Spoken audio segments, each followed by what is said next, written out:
If you've spent years steering your cart straight past the ice cream aisle because of your diabetes, there's a piece of research from 2024 you deserve to know about because most people never hear it. A clinical trial out of the Dasman Diabetes Institute in Kuwait, published in Frontiers in Nutrition, tested how people with type 2 diabetes actually responded to ice cream, and it didn't match the warning you've been carrying around for years. Full-fat, lower-sugar ice cream formulations can land surprisingly low on the glycemic index, in some comparisons landing lower than a slice of whole wheat toast or a bowl of white rice. Read that again.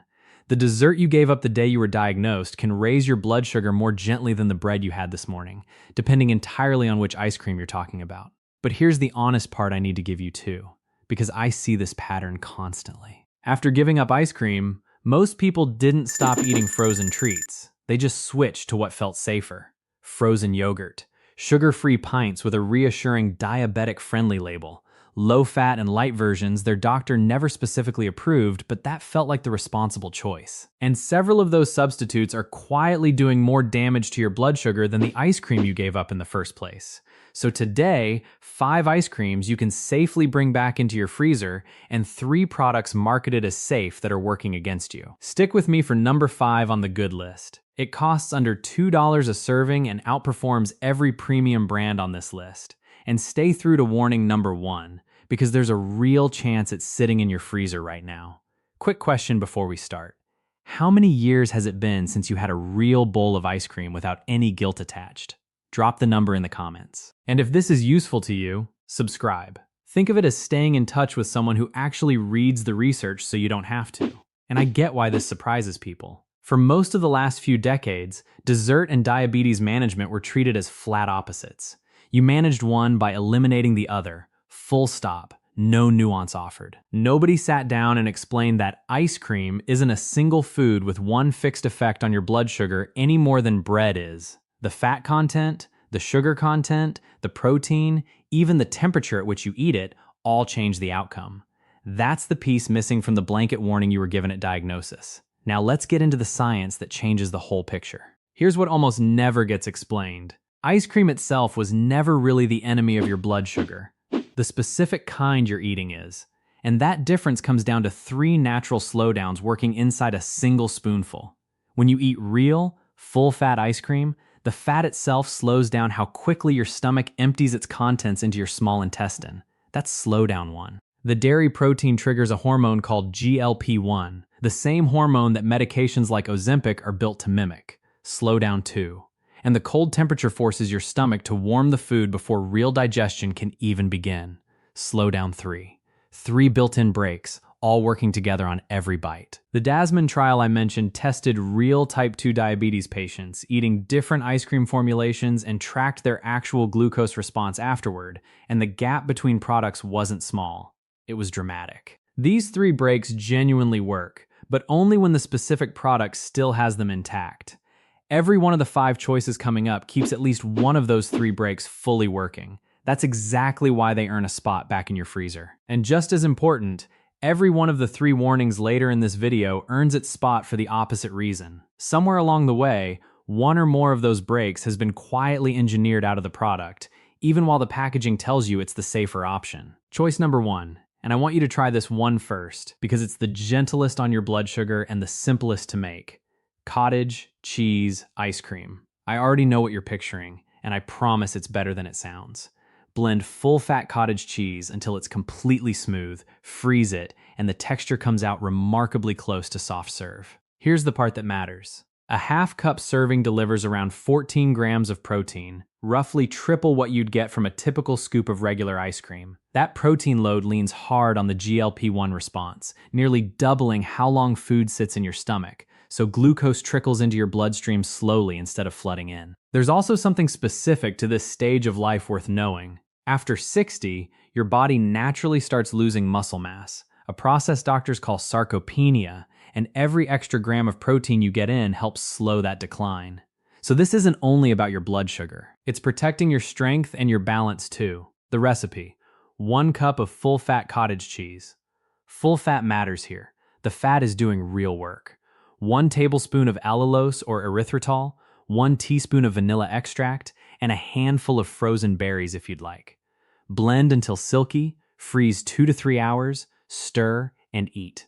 Roughly 120 calories per half cup with 5 to 7 grams of carbs. It's an easy one to keep on hand too, since a batch holds up in the freezer for a couple of weeks without the texture turning icy the way some homemade frozen desserts do. If cottage cheese isn't your thing, choice number 2 tastes much closer to the ice cream you grew up with. Homemade frozen Greek yogurt. And I want to stress homemade, because the tub in your grocery store's freezer aisle and what you make yourself at home are genuinely different products. Hold on to that thought. It comes back later in the warning list. Freeze full-fat plain Greek yogurt at home and you get a texture nearly as creamy as traditional ice cream. Along with 8 to 10 grams of protein per serving, the fat break's still intact, and something extra that matters after 60. Live probiotic cultures. Research on lactobacillus and other beneficial bacteria in real yogurt has shown gradual improvements in insulin sensitivity over weeks of regular intake, which means you're not just softening one spike, you're slowly retraining how your body handles glucose overall. One rule, non-negotiable: it has to be full-fat Greek yogurt. Strip the fat and you lose one of the 3 breaks entirely, and glucose moves into your blood much faster. Recipe: 2 cups full-fat plain Greek yogurt, 2 tablespoons allulose or erythritol, 1 teaspoon vanilla, a handful of berries. Pour into an ice cream maker or freeze in a container and stir every 30 minutes until it firms up. A woman who wrote in about her experience, I'll call her Diane, was 68 and had given up dessert entirely after her A1C hit 8.1. 3 months later, her next reading came back at 6.9. What changed wasn't deprivation. It was a half cup of homemade frozen Greek yogurt most nights after dinner, served in a small glass dish so she wasn't tempted to eat straight from a bigger container. That one small swap did more than 6 months of strict avoidance had managed. Proof that the goal here isn't willpower, it's picking the right version of the thing you already want.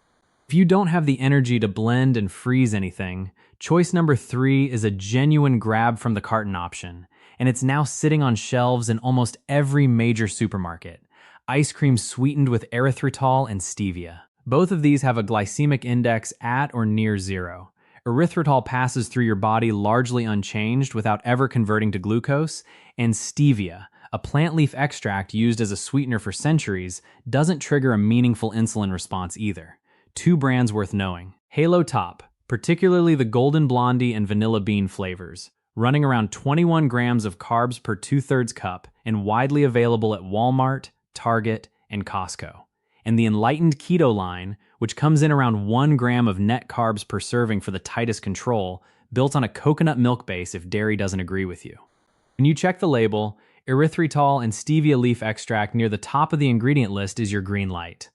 One honest caution: after 60, your gut can become more sensitive to sugar alcohols, and large amounts can cause bloating in some people. So start with a 1/4 cup rather than the half cup serving size on the label and see how your body responds before going bigger. Quick check-in: if you've tried Halo Top or Enlightened before, drop the flavor in the comments along with what your glucose meter showed an hour or 2 afterward. Your real-world number matters more than anything printed on the carton, and it helps the next person reading this.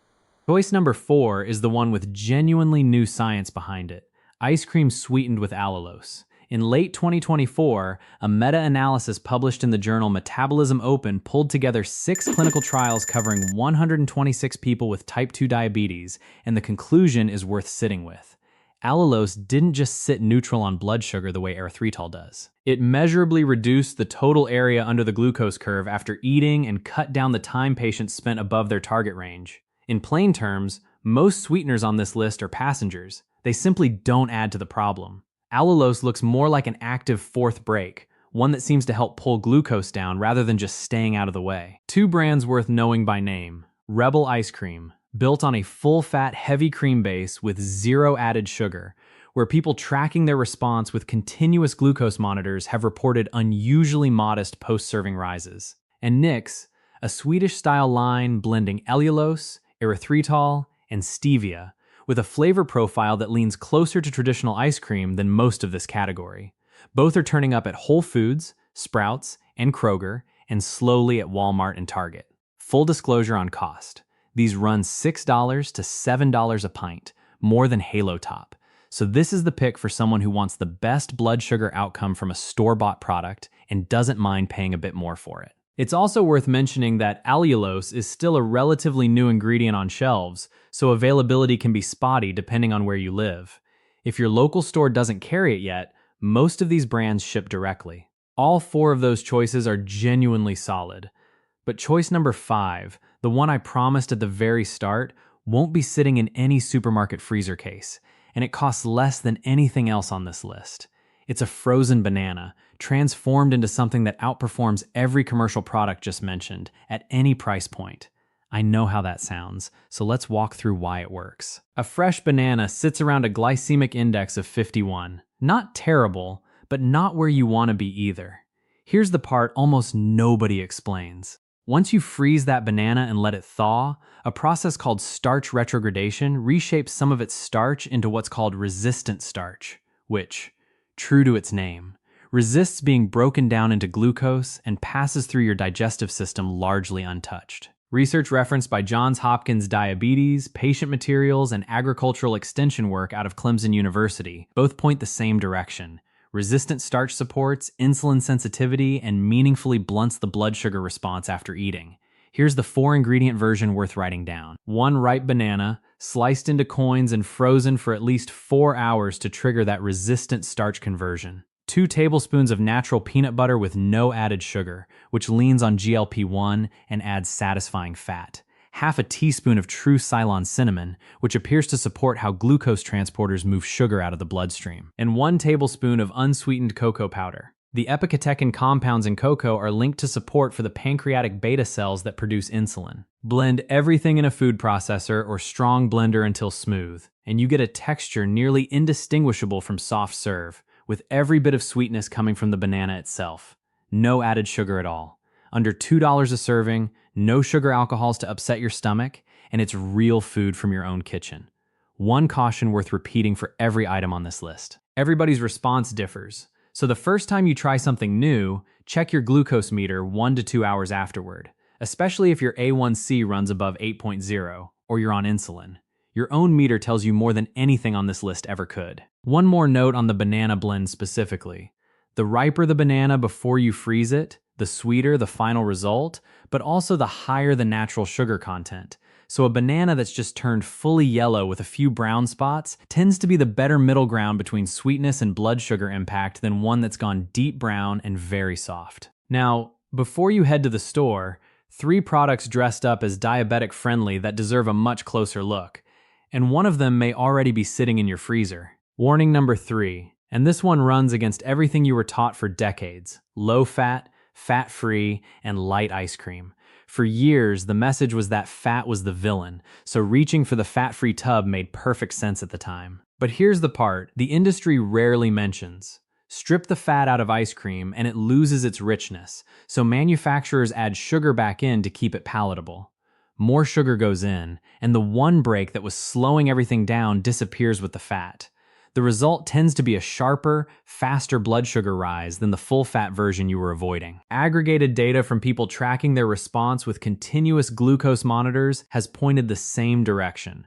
Reduced fat and soft-serve style ice creams tend to produce a noticeably larger blood sugar rise than their full-fat counterparts. If you switch to low-fat because of a cholesterol conversation with your doctor, that instinct was reasonable at the time. It just turned out to be a marketing win more than a blood sugar win. Brands to leave on the shelf: Breyers Fat-Free, Eddie/Dreyer's Slow-Churned Light, Skinny Cow, and Sherbet, which is lower in fat but heavier in sugar than people expect, along with Sorbet, which is essentially sugar with no brake working at all. The quick label rule: if you see light, fat-free, low-fat, or skinny, put it back. Warning number 2 might be the most misunderstood item in the entire freezer aisle. Commercial frozen yogurt, the product an entire generation was taught to reach for instead of ice cream. Compare the labels directly and the numbers are genuinely surprising.